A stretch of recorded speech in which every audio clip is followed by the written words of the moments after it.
Chuck, can you hear me back there? Good to see you, brother. All right.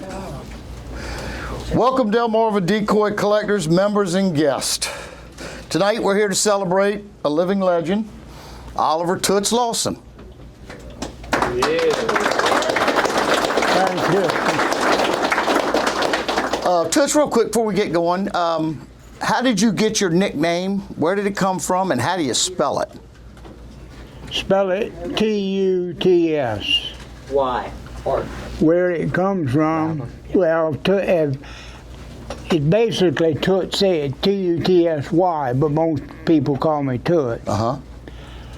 The nearest I can remember, my grandfather told me, was when I was young, there was a drawbridge in Crisfield, and the old guy that ran the drawbridge was crippled and walked with a limp, and he was always falling down. One day when I was young, I walked through my grandmother's house. Elder Dad, you need the mic. mic. They can't hear it in the back. Can't hear it back. Okay, that's what we're checking on. Where's that turn on? You see a button? You gotta have it.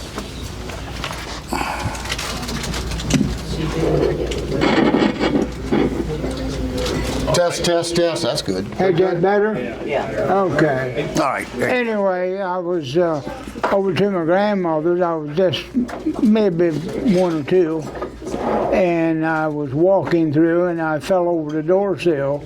And my grandfather said, "You're clumsier than the old man Tuts that runs the drawbridge," and of course it stuck. It stuck. Everybody in Crisfield has a nickname. Had a nickname. Well, that's interesting. Well, and we spell it T-U-T-S. T-U-T-S, right. Somebody asked me that before. Louder? Hold a little closer. Hold the Hold it. microphone a little Yeah. closer to you, Dad. Is that better? Yeah. Okay. All right, Tuts, you were born in 1938. 1938, right. May 1st. May 1, so you got a birthday coming. Mm-hmm. Yep.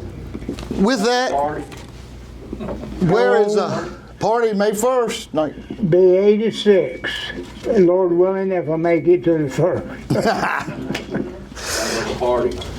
Gonna be a party. No. Tell us about growing up in Crisfield in the 40s and 1950s. As a kid, the community, family, friends. Oh, as a kid, I was a happy kid. I grew up, things were a whole lot different time, different generation. I mean, we lived close to the creek, and I just stayed most of the time playing around the creek. Watching my grandfather, following him up. He was a carpenter by trade, so I was used to. Matter of fact, I had a pocket knife early on, so I was always cutting on pieces of wood and whittling. But we spent most of the time playing around the creek in the boats, crabbing, fishing. Crisfield was just a different place. We had entertainment, movies, we had bowling alley, and it's a lot different than it is now. So. Yeah, and okay, so from there you had, who were your friends? You had some, growing up, your uncle, your brother Tommy. I had an older brother, Tommy, yeah, and matter of fact, he basically was how I got into making decoy or carving ducks. He found an old decoy in the marsh and brought it home, and it was something that just fascinated me when I saw it. So I was used to carving and making things anyway, so I had to make a little duck, and started carving little ducks. That's basically where it all started. And About how old were you at this point? oh, at that time, probably 8 or 9. Okay. Yeah, and my mother worked in a sewing factory with Lem Ward's wife, Miss Thelma, and So as mother, I was making little things for her, and she took them to work with her one day, showed them to Miss Selma, and Miss Selma said, "You tell that boy to go down and see Lem." So through the woods I went down to see Lem, and that's how I met him. And that's how it started. I was 9 years old, yeah, and went and bumped on the door, and Steve said, "Come in, son." I said, if I went in, and he said, "And who are you?" I told him a name. He said, "Well, I got to know your father or your grandparents." I said, "Well, my grandfather is Mr. Mark Harrison." He said, "Well, I know Mark well. You come in, sit down." So that's where it started. That was your in? That was my in, and they never ever told me to leave. And I was full of questions, and they were happy to tell me anything I asked them. Right, that's neat. Yep. So And so you bothered Lem and Steve for how long? I knew them till they passed away. But I mean as a kid. I probably went every day, but basically I'd walk through the woods, and but they were, and if they were having a meal, I always had to go in the house and eat with them, and you become just basically like a family. Yeah, sure. Yeah. Well, that's neat. But just tells you what kind of people they were. I mean, I was a little kid and asking a lot of questions, and they were trying to make a living, but they always told me what I asked, and we've become very close. That's pretty neat. And so fast forward to, how old were you? You say you were around 10, 11 during this period when you first met the Lem and Steve? No, I was only about 9. 9, okay. When I first met them, and and then by the time I was in the early 50s, I had started making things, and of course when you first start, you can make them for your family, and of course, and then I met a lot of people by this being there, that they were, in those days before they had a lot of the exhibits. Most of the old collectors just went from around to the different shops, and so I met a lot of the old guys down there, and they, if I met them there, then they would come by where I was and buy little things. And this was at what age, roughly? I first started selling some things when I was probably 13, 14, maybe. All right, and so your duck house days with Miss Kitty? That was, I had a good friend of mine, matter of fact, she was distantly related. Her name was Miss Elizabeth Hall. And she had sold antiques, and she worked for social service. And she had a friend who was Kitty Cummings was her name, and so she came to me one day and she said, "I want you to stop working at this job." I was working at a grocery store, and she said, "I want you to stop and make these little ducks for me." And I said, "Well, I don't know if we want to quit that." She said, "Well, I'll guarantee you. How much do you make?" I said, "Well, I work 6 days a week. I get $35. And she said, "Well, I'll guarantee you $35. And I said, "Well, I don't know." She Working your own schedule. Yeah, and she said, "Matter of fact, I'll write you a contract for a year." And I thought to myself, well, I sat home in the shop, make as much as I could at the grocery store, and I can go hunting and fishing every day. So that was a good deal. That was a deal. So that's where it started, and I worked my whole life. And how was this? How were you with the start? This start with Ms. Hall? About 17. Okay. Maybe. All right. How many did you have to make for that a week? Well, she would buy There's a pair. any that I made, and so I could make probably. I mean, they were just simple little things, and at my age, I could work pretty fast, and so I could make 6, 8 pair a week, and she'd pay me. I think she paid me $3.50 a pair to start with, and eventually she paid me a little bit more for them. 6. But I mean, most of the guys at the time were working on up at Carver Hall, and they'd work 40 hours a week and bring home 35, 40 bucks. I could make more than that sitting in the shop and go fishing every day. A smart businessman.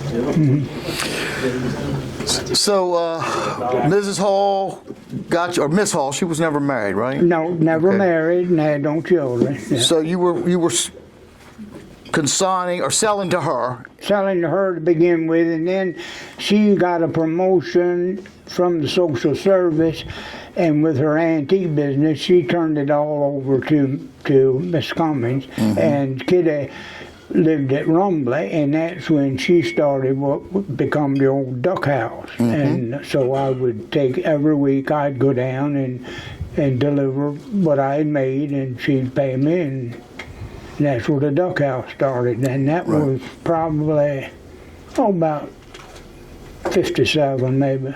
1957. Okay. Let me see that real quick. David, you're here.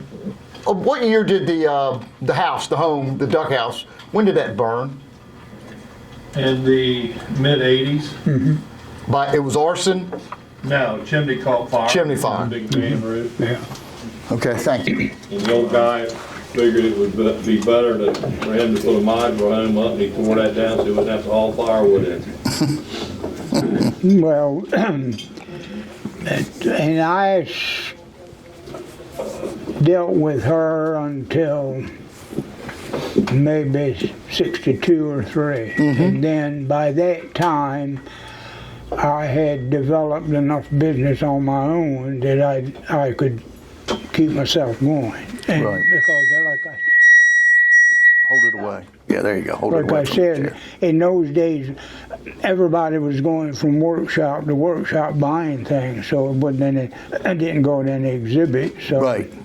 But whoever went to Limbs, I met them and knew them, so I sold those people things too. Nice. So you developed a nice little following by Developed a good business, yeah. Would you say 62? By the early 60s, yeah, yeah. Good. And you're still tagging along with Lemon Steve at that point? Oh yeah, yeah. Matter of fact, by that time,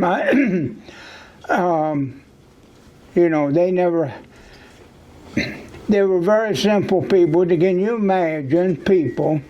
They lived in the same house they were born and raised in. Never drove a car, didn't have a car, didn't know how to drive a car, didn't have a checking account. They didn't know how to write a check. If you dealt with them, you dealt in cash. That's all they knew. And but I had a used car, and I would go down, and he liked to ride in town. So and I go pretty well every day or so, sit and talk. Okay. And there was always people in and out of there. And so I knew a lot of those old collectors. Bill Mackey, Blostar, all those, Summers Hadley. And see, I was just a young man, but I met all these early on, so I built a good business out of it. Right. Yeah. Nice coattails to be hanging on to. Oh, yeah.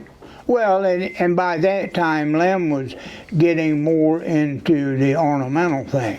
And so a big part of the business in those days were repairing hunting decoy, actually, because all up and down the bay had a lot of hunting clubs, and so it had a lot of decoys. Right. And in our area, you had Fox's Island, you had Glen L. Martin's place on Smith Island, you had a hunting club on South Marsh, one up in Minokan, Deals Island, and all of them had, and every year they have decoys to repair and repaint, so made a good business out of repairing decoys and things. And in the meantime, you get to meet a lot of people that has a lot of money, and they were the ones that you really wanted to deal with. Nothing's changed. No, pretty well the same today. Cash. We talked about one time, and I'd like you to share this story with people. When you, the first show that you and Lem and Steve went to, how that came about and where you had to go to that show? In 1965, or back in about 1964, I went to Lem's, and he was all excited. He had a letter from the Washington College, and they were forming an exhibit in Chestertown. And it was really the first exhibit. It wasn't a decoy contest. It was an art exhibit of bird carving, and it was sponsored by the Kent County Ornithological Society. And so they invited Lem and Steve, and I mean, because by that time Lem and Steve had a pretty good sized reputation, and. Yeah. And so Lem, because he read the letter to me, and he was all excited, and I said, that's good, And so next week I went down, and Steve told Lem, he said, you should call Dr. Gibson and get them to invite Tuts down. And I said, well, I didn't pay much attention to it. Well, next week I got a letter from Dan Gibson. They had invited me. Nice. So, and I mean, and of course that's where what shows you see today really originated from. And of course I figured, and used to kid him about it. I said, well, the only reason he got me to go, he didn't have any transportation. And wanted to say, You were the driver. yeah. That's Well, funny. in 1965. Yeah. But at that show they didn't have it every year. They had it every other year. And so Dan Brown and Paul used to come to Crisfield because they were into carving and fooling with a lot of the contests at the time. And so I was down in Lem's one day, and Danny come in, and Paul, and Danny said, we were talking about the show in Chestertown, and Danny said, we should have one in Salisbury. And Paul said, that'd be a good idea. And so they called one day, they had a meeting at Paul Knox. Okay. And Lem went, and Steve, myself, Dan Brown, Paul Knott, Dave Hawthorne, and Mr. Fred Kreiser, who had at the time the old fashion shop, a dress store in Salisbury. And so they said they wanted to see if they could get together and exhibit. And they discussed it, and this was in 1967. And so they decided they would try to get it in the old Wycomico Civic Center. Fred put up the money, and so I said, well, how are we going to get these people down here? And Danny Brown said, we'll go to the contest up at Babylon, Long Island. So they put me in, we went to New York and talked to all those guys. You, Me and Paul and Danny. Paul and Danny. Yeah. And I'd never been anywhere like that before. New York City. But anyway, and that's why I told you before, I met old Bobby Kerr from Canada. I still keep in touch with him, and that's how long we've been friends. But we talked to all those guys, and they thought it was a great idea and wound up. And the exhibit was called the Atlantic Flyway. The one in Salisbury. And it was, first one we had was in 1968.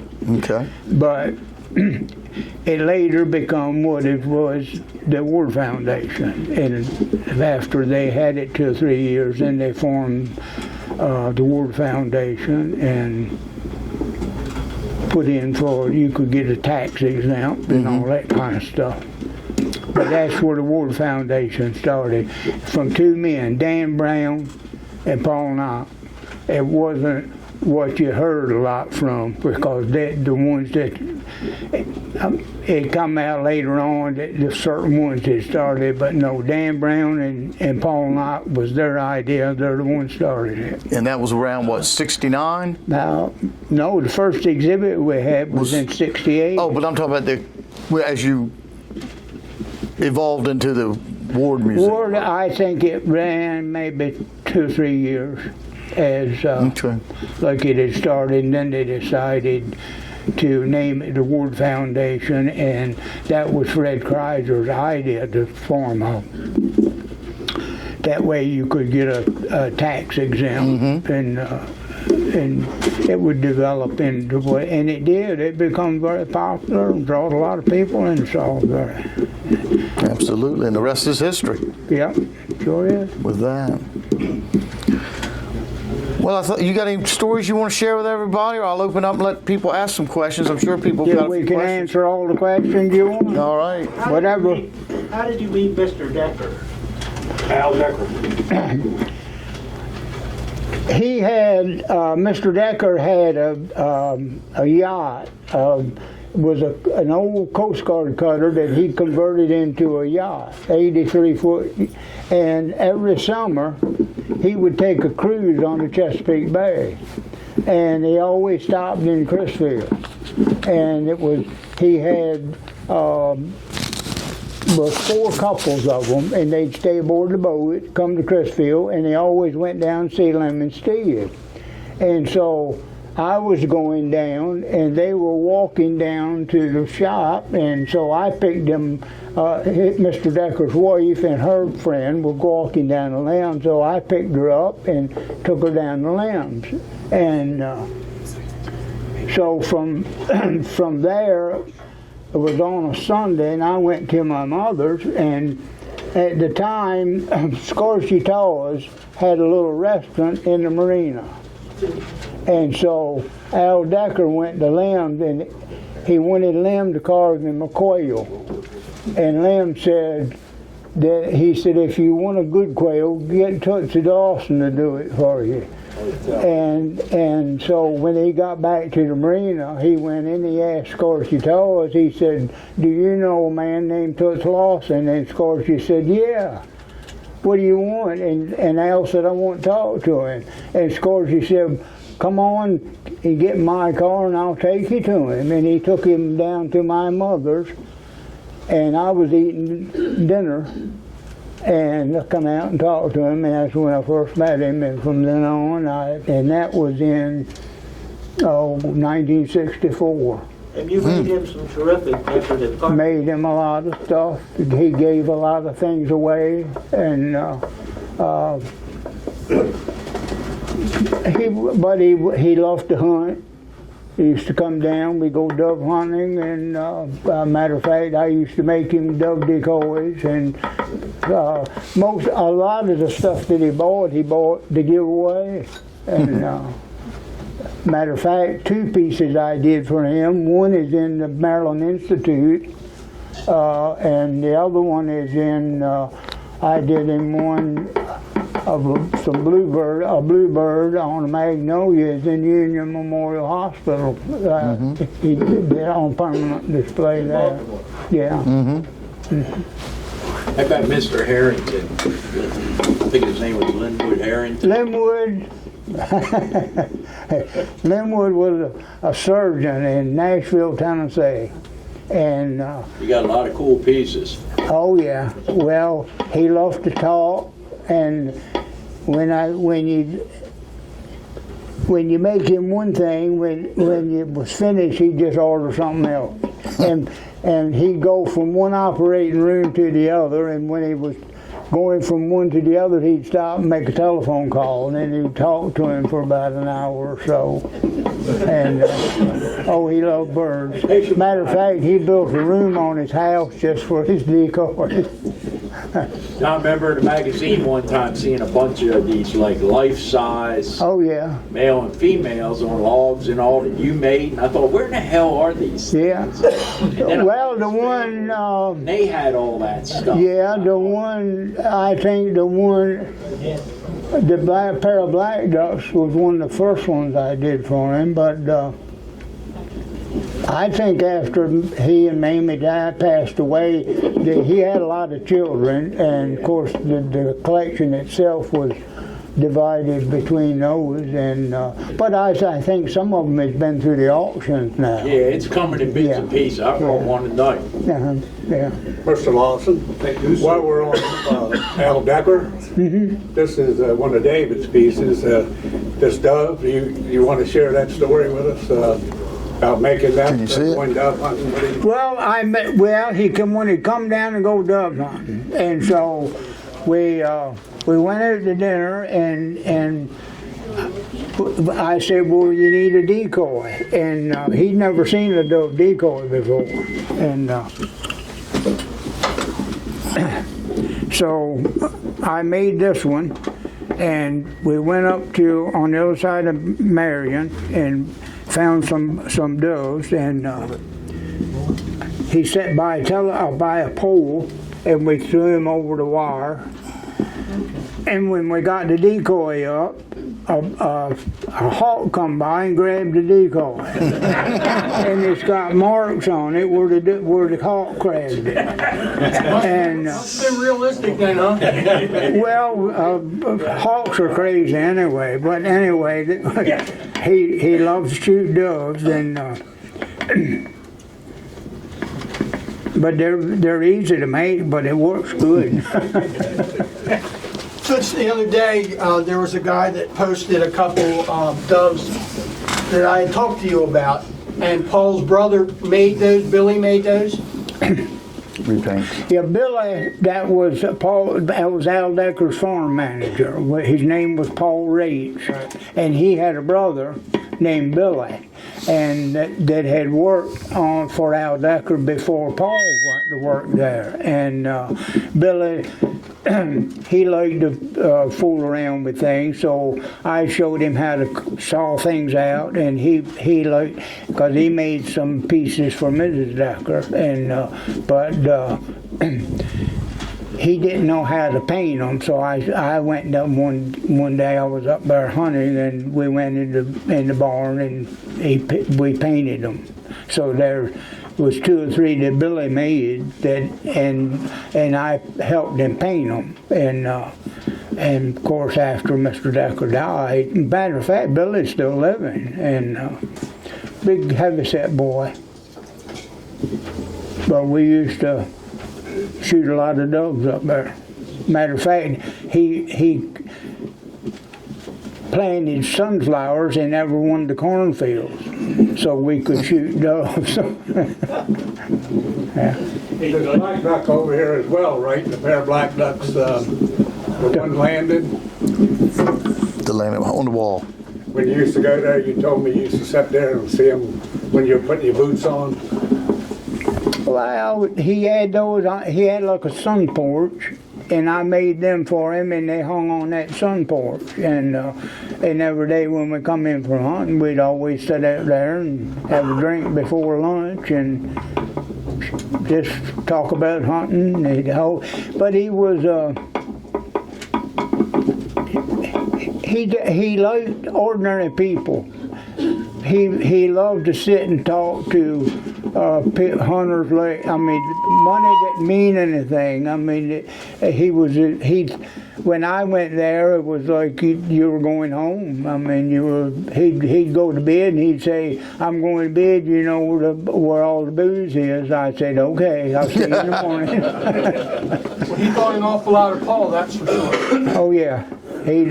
Paul become very close to him, and but see, they didn't have any children, and so matter of fact, the farm that Paul, when he gave Paul his place, and when he died, and but Paul was every morning he'd eat breakfast with him, and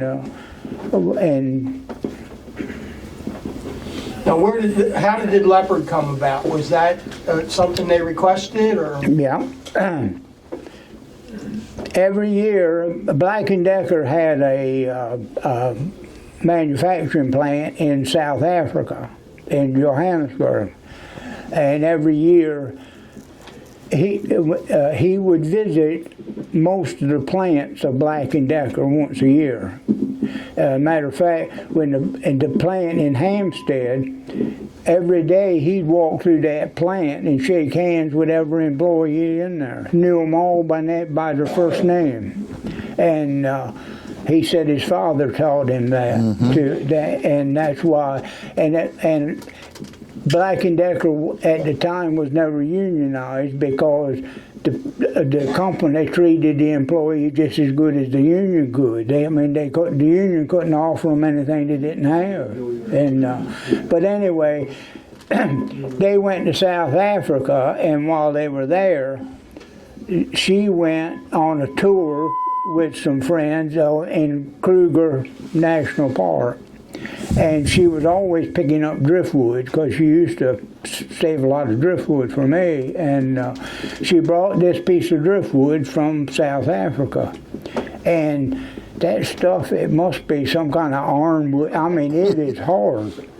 And she said, "I want you to put something on this piece of wood." And I said, "What?" And she said, "I want a leopard." I said, "Well, look, I make birds." And no, she said, "I want a leopard." So that's how that started.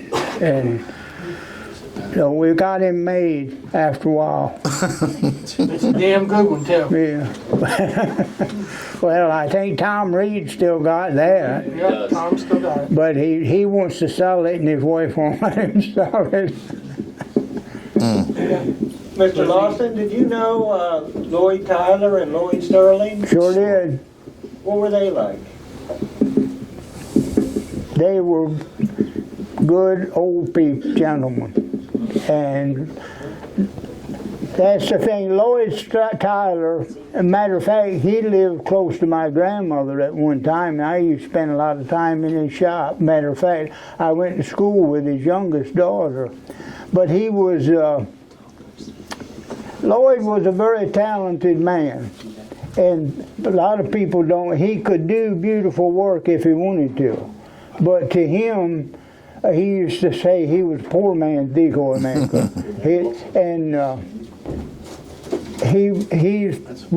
To him it was better just to make one quick and sell it cheap, and he made a lot of money repainting decoys. But he was pretty sharp, because he used to mix his paint with gasoline. Really? Gasoline makes oil paints kind of chalky, and it wears off quick. So he made money repainting them. So if the paint wore off quick, he could repaint them quicker. You're going to come back next year? Every season. I've seen, he did some beautiful paintings. He could play a piano. He wrote music. He built boats. And he was a funny old guy, always joking, smoked cigarettes, and he always smoked cigarettes in a, you seen President Roosevelt with that big cigarette holder. Yes. Lloyd had one of them. He'd sit back in the chairs puffing on that. With it looked like it was about this long, and he drank coffee all day. But he was a nice man. They were nice people. Yeah. And you knew Lloyd Sterling as well? We knew Mr. Lloyd. Yeah. Yeah.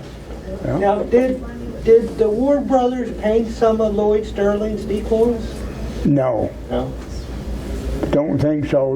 Matter of fact, look, there was a time early on when, matter of fact, I've always believed Lloyd Sterling designed the humpback decoy, because I've seen one of Lloyd's was a humpback, and it was far earlier than the ones of the Ward brothers.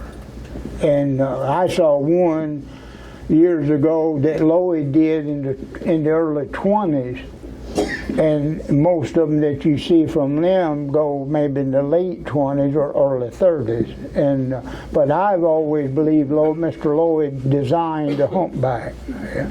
Was he related to Noah Sterling? Probably, if you go back far, because in the area, if most of the families somewhere go back far enough, they're related, because you only had maybe 6 or 7 families that originally settled the area. So and the Sterlings were early on, the Lawsons, the Horses, and so distantly, more than likely, they were related. Yeah. Did you work for any of them guys? I used to help Mr. Lloyd Tyler, but Mr. Lloyd Sterling, I just went down and see him. Matter of fact, early on we made decoys from the old balsa wood leaf rafts, and the wood in it, they were made out of pieces and covered with canvas. And so what you would have is sometimes you'd have a piece that was kind of hard, and then right next to it was a piece that was soft. And so I went to Lamb's one day, and he had some real commercial grade balsa wood. I mean, it was beautiful. And I asked him where he got it from, and he said, well, I really can't tell you, because the man that got it said don't say anything. I said, okay. So I went down one day and to visit Mr. Lloyd Sterling, and he raised honeybees, and he always talked about honeybees and stuff. And so, and I go down and talk to him, and he asked me what I was doing, and I said, well, right now I'm looking for some balsa wood. He said, what you looking for? And I said, well, I saw some down the limbs, but he wouldn't tell me where he got it. And Lloyd said, I know where he got it. And he said, yeah. I said, you do? He said, yeah. And he went over in the corner and he picked a piece of wood. He said, is this it? I said, yeah. He said, my grandson bought it for him. Said, do you want some? I said, yeah. He said, well, I'll call him and see. He said, in the meantime, I'll give you enough to work with. I said, well, how much do I owe you, Mr. Lloyd? He said, you don't owe me nothing. He said, when you get yours, you can pay me back. And that's the kind of person that he was. And every same thing, if you went there, that you'd have to go in and have coffee and sit down and talk about honeybees. And I was down the Lambs one day, and they were in the old barber shop near the road. And Mr. Lloyd drove an old green Studebaker truck. And he smoked so much, he'd cough for 10 minutes before he'd get out and come in. So he come in the shop, and he told Steve, he said, I just bought a new cigarette rolling machine. And Steve said, you did? He said, yeah. And he said, and I bought 50 pounds of tobacco, and he was about 90 at the time. And Steve said, for the Lord's sake, Lloyd, how long do you think you're going to live? They were just just good old humble people. They were, but they were, and Lloyd Tyler was, like I said, he was a very talented man and made beautiful fish. He used to make, they were like a string of fish, and they would hang on the wall, and he would make maybe a straight bass and a perch or a trout, and like you'd caught 2 or 3, and they were nice. Yeah. Mr. Lawson, it's been said that New Jersey carver Bill Cranmer visited the Ward brothers. Did you get to meet Mr. Cranmer? Knew him, yeah. I used to exhibit with him over at the old Civic Center. Years ago. That wasn't yesterday. No. Orman Carney was from up that way. Yeah. Knew all those guys up in Jersey. Yeah. John Sheeler, Kenny Sheeler. Guys, did Steve Ward ever make ducks miniatures for the duck house? Huh? Did Steve ever carve miniatures for the duck house? Did Steve carve for the duck house? Miniatures. No. Okay. It's possible she could have bought some, but he didn't do it, no. You didn't carve for her to sell in the duck house? Huh? Because there was people that said that not only did you make them for the duck house, but that Steve Ward made them for the duck house too. No. Not true. No. They're all yours. Yeah. Just a price. Lawson, I had a question on the duck house. When you were carving, did you make whatever species you felt that week, or did you get orders and she'd say, make me some mallards or make me some whatever? No, she would. Now there was a time when she would request certain things, but as a rule in those days, people didn't know a lot about ducks, so it was basically pretty ducks, mallards, canvasbacks, pintails, ball pate, and that's why what I did for the duck house, it wasn't many of the like ruddy ducks or teal and that sort of thing. It was, and she didn't say make me such and such. She would just, whatever I feel like I wanted to do, I'd do it and take them down there. Yeah. But no, she never bought from the Ward brothers. Are you all self-taught on that painting? I mean, you learn that painting on your own, painting them birds and stuff and how to paint? That's hard stuff. Well, basically you learn yourself, but I mean, he showed me the basis of doing it, because in other words, when I was young, he'd say you only need about 6 or 7 tubes of paint. All the other colors you can mix, and you can. And he could look at a color and tell you what colors it took to mix that color. And I mean, that's how talented he was. Great at mixing colors, and we would sit for sometimes for all day just mixing different colors and what it took to get this color. Did you guys prime birds underneath your paint? Did you prime birds, and if so, what did you use as a base color or primer? Just early on, we used I used just anything I saw in his shop. I used so I mean that from then. And Steve liked. He get white paint from the marine hardware because the marine paint was better paint. And of course in those days you had a lead base in oil paint, and so the primer would stay on better. And if you primed it, the paint would stay longer, and it didn't have to be repainted as often. If you painted right on the wood, it would wear off quick. Thank you. Anything else? One more, Larry.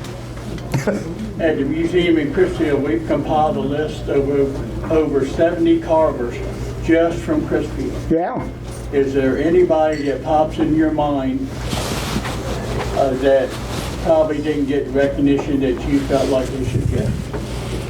Well, there was quite a few, but I mean, most of them were, they were people that made decoys for themselves to hunt with. They weren't really what I'd call as you know, as a, they were making their own decoys, but yeah, there's some that nobody hardly ever knows, and Bryce Tyler was one. Bryce did very good work, and very few people outside of locally, but Bryce was good, was a good taxidermist, and there was a lot of people around that made good birds. There was an old guy named Alonzo Charnick that I was very friendly with, hunted a lot, made a beautiful bird, and but they made them for the sale, and then when the collectors come along, they were always looking for things that nobody else had, so there was quite a few around that made nice birds. But like I said, I mean, there was the old Mr. Eldred Tyler, and they made folky looking birds, but if you knew Mr. Eldred, you loved his decoys, so he was a sweet old man. Did you make a lot of hunting decoys? Did you make a lot of hunting decoys, or mostly decoratives, I guess? Oh no, and most of it early on were just hunting birds. Yeah. Toots, what about Johnny Brittingham? John, Jack, everybody called him Jack. Okay. Jack did a beautiful bird. Yeah. And it was Jack knew Lem and Steve, and his birds. A matter of fact, I've seen a lot of Jack's birds sell for Ward Brothers in the auction. Yeah, he made a beautiful little green-winged teal, and nice guy. Yeah. Did you know Jimmy Brinks? Jim Brinks, I knew of him, but I didn't know him personally. No. Mr. Lawson, we got there was Mr. Noah Sterling. And the local people call him Noah Burner. His middle name was Bernard, and they called him Noah Burner. That way, they got away from the Sterling. So it was other Noah Sterlings. And now I knew his brother. He had a brother named Austin that used to go over to Lem's all the time. And Austin was a little short guy. And he used to go to Lem's. Austin never was married, and he'd sit and he always rolled his own cigarettes. So he liked when I went down, I'd give him a cigarette, and it was store-bought cigarette, you know. And when Karen, my daughter, when she was about 2 or 3 years old, she'd go to Lem's. We'd been playing the shavings, and Austin would sit and talk to her, and he'd save her little tobacco bags. And then, matter of fact, she's got some silver dollars that she got as a child, and in this tobacco bag, and she still got it. But he was, but I knew him, talked about his brother all the time, and was a good friend of Lem. And he lived just across the street from him. I just wanted to ask you one more thing about your evolution. We have a lot of your things here tonight, you know, from your beginning, and you fit on a bit of it.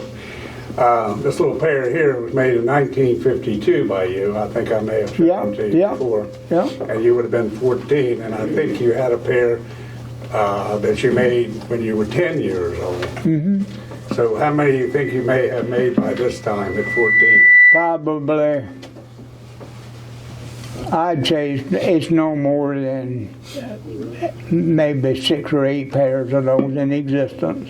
So that would be. And I made Lem Ward's wife a pair. Miss Selma, she kept them in her in a little sun porch, and they were there when she passed away. Yeah. And then the very next year, you were carving some nice little decoratives between. Well, see, that's what it did. Whatever I saw him do, then I had to go home and try it. And then, as time went on, Lem got away from the decoys more and more all the time, and. Because he and Steve would have great discussions about. Steve told him, said, "You're just wasting your time, Lem." Said, just make decoys, we make more money. Well, Lem would laugh at him, but if Lem was living today, he'd find out Steve was telling him the truth. Well, that's nice work for a 14-year-old. Well, to me, I just loved to do it, and it was anything he made, I'd go down and watch him, and I'd have to go home and try it. And I still use the same tools, the same methods, the same way that he did it. I never changed anything. No, it's all by hand. Yeah. You still carving today? When I can. I have problems with my legs now and going down. I don't go out because I don't take a chance on falling down or anything. But I go back, and matter of fact, a lot of times I just go sit in the shop and think about a lot and reminisce and play with the shavings. That's what Karen does. You ain't cutting trees down like Grayson said. No. Didn't cut. I don't know where that came from. I told Andy to go buy a card. We were going to send it to you. We thought you got hit by a tree. Well, that's what Grayson Chester called me. Said that he heard I got hit. I was cutting a tree down and fell on me. I said, I don't think so. Well, we were wondering why you didn't come last month. And Grayson said, oh, he got a tree fell on top of it. Yeah. I think here's one here that we should talk about. It's the first decorative I ever made. Yeah, and it was made. I made it for my mother. It was a lamp. Yeah, and she kept it in her bedroom until she passed away. 1952, Oliver Lawson, my first life-size duck. Yeah. And the rest of it belongs to David. Yeah. That was in our exhibit we did up there at the War Museum. Yeah, that's quite a piece. The way you flip that up there. Well, and Steve Ward gave me the piece of balsa wood. Yeah. That's made out of an old lake raft. Yeah. He told me not to bring it. But it's I'd like that. Those jewelry boxes were the ugly ducks. Be nice to shoot some mallards that big, wouldn't it?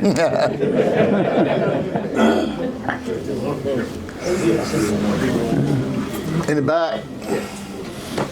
Mr. Lawson, when you worked with Lloyd Tyler, were you there at any time when Sherman Jones was working there? When who? Sherman Jones. Yeah, I knew Sherman. What kind of relationship did Sherman have with Mr. Tyler? They were, they were real close together, good friends, but you have to look at things the way things were. In other words, Sherman was a black man, and at that time you still had the problems with race and things. So Sherman had a great imagination, did some neat work, and but his father was Ty Jones, who made a beautiful hunting bird, and. Now, I didn't know he was died early on. I didn't get to meet him, but I did know Sherman. But Lloyd, he would take the stuff and sell it to Lloyd. See, where if he went, then he would have problems selling them. Mm-hmm. Because the market black people weren't into buying decoys, but he had a problem as a black man if he had like go to a show or something. So Lloyd would buy them and Lloyd would sell them, and that way both of them made money. And but most of the people think because they bought them from Lloyd that Lloyd was making them, and he wasn't. Sherman was making a lot of the stuff. So you'll see a lot of stuff that Sherman made with Lloyd's name on it, but Lloyd didn't make it. Did Sherman make a lot of those shorebirds, like made most of them, things like that with the turn heads? And made most of them. That was no, I think that you're talking the one you own. No, just in general, there's lots of them. Yeah, because a lot of people confuse that cab driver that worked for that black lady in Pocomoke. Those birds. Well, now Lloyd bought a lot of stuff from him, right? And not only that, the guy down Matthews. The guy down in Bloxham I'll think of it. bought a lot of stuff from that taxi driver too. Blink Yule? Blink. Yeah, Blink sold a lot of his stuff. Toots, what about Travis Ward? I mean, was he gone when you were bored? Mr. Trav was dead by the time I was growing up, and now he made decoys. I know, I've seen. Matter of fact, I repainted 4 geese that he made, and a friend of mine had them, was hunting with them, and wanted them repainted, and I looked at them, I said, you don't know who made them, do you? And he said, no. He said, I want you to repaint them. So I painted them for him, and I took one of them down to Steve and showed it to Steve, and I said, who made this goose, Steve? He said, my father made them, and it was 4 of them. And the guy that I repainted them for, when I told him, he took one of them down and gave it to Steve, and Steve had it when he passed away. And I recently bought a goose in North Carolina, and I bought it from a dear friend, and he said he thinks it was because he showed it to me, and he said, what do you think? I said, it's a Crisfield bird, but I can't tell you any more than that, but I can tell it. He said, I've been told it's a Travis Ward. So when you all are coming up next month to... well, he had a distinct shape to it. They're easy to identify, Well, I recognize the body. Oh, yeah. Crisfield, just as simple as that. But I want you to take a look at it, because I just want to know, because it's a nice looking bird. Well, he was really, Mr. Trav, from what I understand, he was really built boats and was a carpenter. And well, he had those fat jaw, what, golden eyes? Is that the one that were heavy and round bottom? I've seen just maybe a couple of them. Mr. Noah Sterling made some of the fat jaws, but well, Travis did. Well, I'm told he was. I still got questions in the back. Well,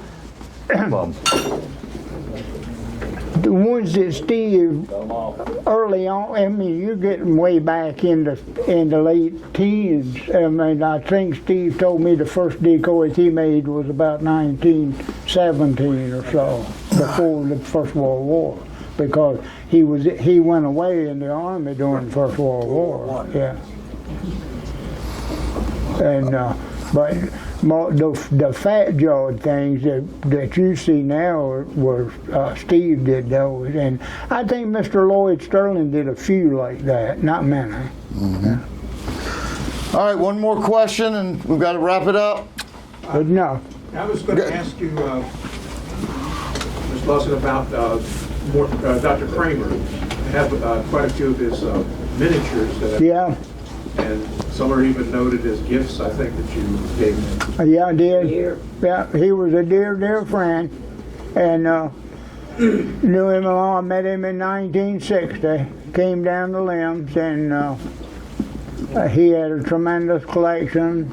He had in his collection, he had a complete set of miniatures by the Ward brothers. He had a complete set of miniatures from Charlie Joyner, and a complete set from me. And he had a house full of those. Yeah. I must have the complete. I have pictures. I sold him his first old decoy. He was buying just decorative stuff, and I swapped the guy decoys for 14 Ward Brothers pintails. In 1960. and so I went to Limbs to get Steve to sign them for me, and Mort was there. And he said, what have you got? And I said, some old decoys of Limbs. He said, what you going to do with them? I said, I'm going to sell them. He said, how much you want for it? And I said, I'll take $35 a piece. I said, pick out one you want. And he bought one. He still had, that was in 1960, and when he died, he still had that decoys, and it sold in an auction up in, I think Copley sold it. for a lot more than $35. All right, we'll wrap it up. Did Rachel give you part of that money? No. Oh, well, I guess if I really need it, she would. You have any closing words? No, just we got thank another everybody for coming. Good to see you.